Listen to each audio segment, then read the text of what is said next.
it's Stephen here for the Idiot Quilter, and on this episode I want to show you a project I just finished, and I want to talk about why I created this and what I did with it, which is a little different from some of my other projects.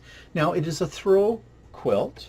Let me make some room here. I'm just going to shut this door a little bit. Okay, so here it is. This is a throw quilt, and it was a scrappy kind of thing. I just put it together one day. I had these pieces, and I started off by thinking I was going to make a placemat, and instead it started to turn into a table runner, and then I went all the way to a throw quilt. But what makes this a little different is I call it my grunge quilt. I'm just going to sit down here for a minute. I hope you can see me. I'm looking at my video over on the other side to make sure I'm in focus. And what I did with this was I wanted to practice my free motion quilting. Now, I was afraid to try that on something that was a nicer piece that I was working on. So I was sticking pretty much to using my walking foot for those kind of quilts. But this one I decided I was going to take the plunge and I was going to try my hand at free motion quilting. Now, I had been doing some practicing on some sandwiches that I made to get the hang of it, and then I went to this quilt to do it. Now, I'm going to point out to you in a second my mistakes, my flaws, but it's all part of my learning process. After I got this quilt done, I became a little bit more confident in free motion quilting. Not only that, but I was hating this quilt when I was first making it, so I was putting it off to the side, and it was haunting me because I didn't want a UFO. I don't like unfinished projects, even if they're ugly. I don't like unfinished projects. But as I worked on this, as I got a little bit more confident with my free motion quilting, I sort of fell in love with this quilt. Now, it's the kind of quilt that I would call a utility quilt. It's the kind of thing you just throw it over you if you're watching TV on a couch on a cold evening or something like that. So I'm really not that concerned about this being a show quilt. It'll never be that. Giving it to somebody, it's just what I said, a grungy quilt that I made that I practiced free motion quilting on. So I'm going to adjust the camera here in just a second, and I'm going to show you what I like and dislike about what I did in free motion quilting and what I learned about free motion quilting as I did this. So let me just get up here and see if I can change this camera position. Not the best setup in the world for this kind of thing. Here we go. Okay. And that wasn't good.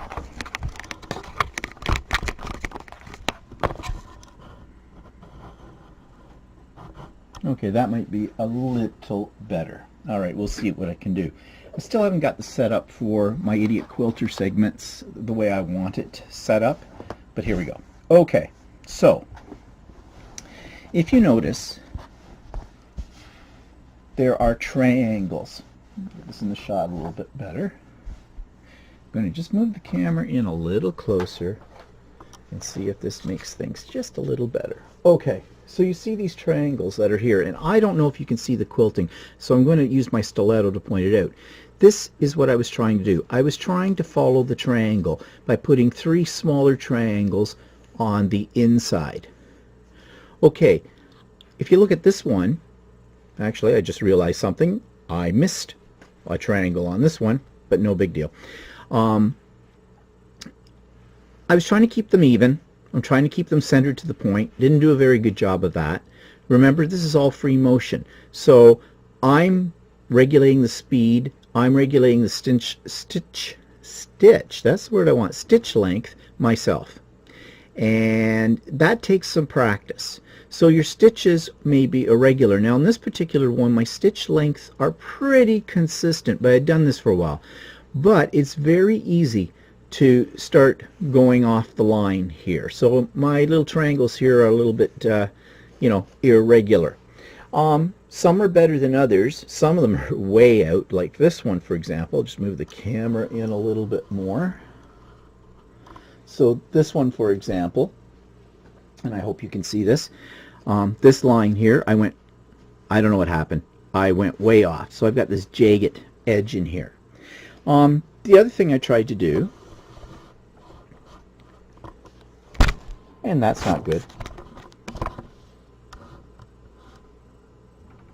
Okay.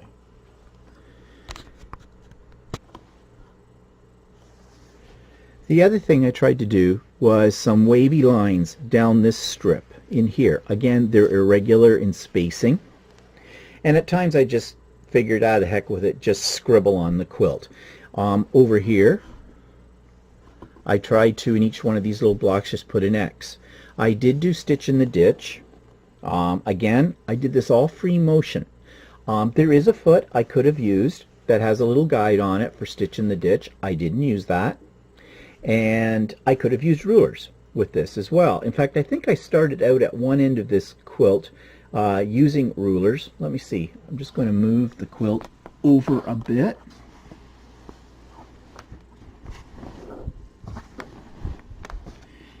In this center section, I actually did use rulers.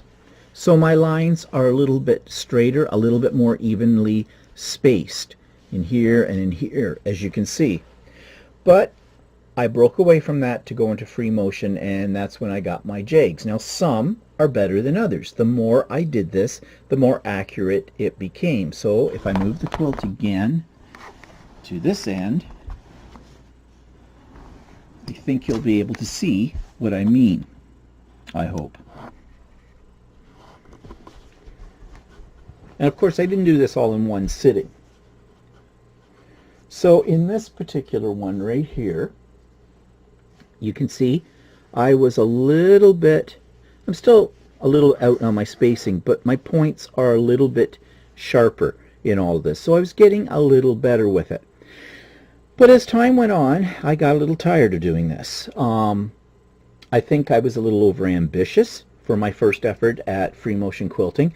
And so when I came to the sections that had the chevrons,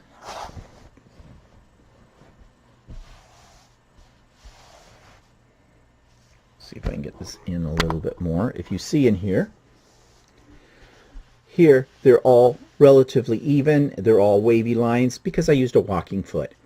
And I just did straight line, well, I just did wavy lines, but it was easy to keep them even, and the stitch length, of course, is being regulated by the machine at that point because it's with a walking foot. It's not free motion anymore. But overall, the entire piece didn't turn out too badly, because unless I was to point these errors out that I'm pointing out to you, to people that see the quilt, I don't think, unless they're an experienced quilter, are going to notice the difference. Mainly because I used a thread color that blends pretty much into the fabrics I used in the quilt, and the fabrics themselves are fairly busy, so that kind of hides my goof-ups. Now, the real test of this is, what does the back of the quilt look like? So let me just readjust here a little bit, and I'll show you the back of the quilt.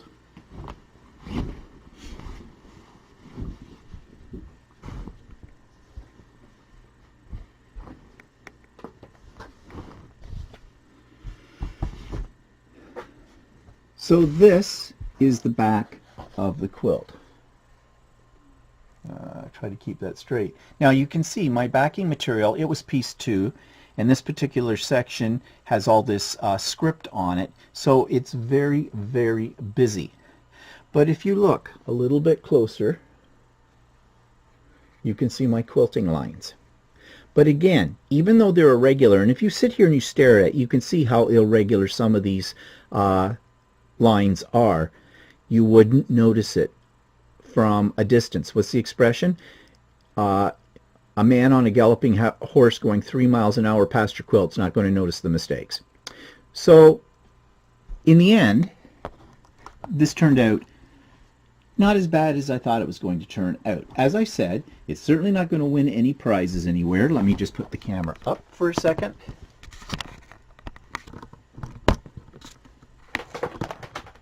Sorry.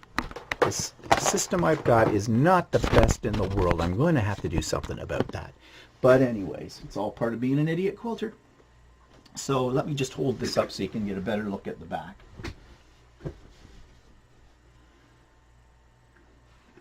Move back, move back, move back. Okay, so this is the back of the quilt. So you see, from this distance, you really don't notice the errors. As I always say, if you're showing it to a friend and they point out all your mistakes, they're not a friend anymore, are they? So that's what I did. And what I learned from this process is, don't be afraid. It's going to take practice. You're not going to be perfect the first time. So the more I practice this, the better I'm going to get. I've read lots of books that tell me the same thing. They say practice, practice, practice. I am not a practice person. I'm one of those immediate gratification kind of people. I want it right the first time. I guess I have to get over that if I want to improve.